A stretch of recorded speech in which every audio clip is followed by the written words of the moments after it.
আর মনে করেন আগের পত্র যে জানছিলাম এটা বয়স কম, কিন্তু টাকা পয়সা নাই। সংসার জীবনে টাকা পয়সাটা তো ইম্পর্টেন্ট। টাকা পয়সা যদি ঠিকঠাক মতো না থাকে সংসার তো সুখ থাকে না। তারে নিয়ে আইছি, বয়সটা বেশি, বয়স তো আর হ্যাঁ বেড়ায় নাই, আল্লাহ বেড়াইছে।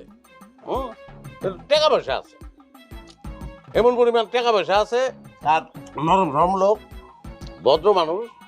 এটা বিয়া করতে যেতেছে, মনে করেন আপনার বই নেড়ে টাকার বিছনায় সে শোয়া রাখতে পারবো, কোনো ব্যাপার না, সুখী হবে। জি ভাইজান, শুধু টাকার পিছনে নাই না, প্রয়োজন হলে টাকা দেয়া খাট পালঙ্ক বানাই দিতাম। তা আপনার কি আগে বিয়ে শাদী হয়েছে? জি বাদ দেন, বাদ দেন তো। অ্যাক্সিডেন্ট বিয়ে একটা হয়েছিল, অ্যাক্সিডেন্ট করতে পারেন, হোক না এমন কোন রোগ নাই ওই মেয়েরা ছিল না।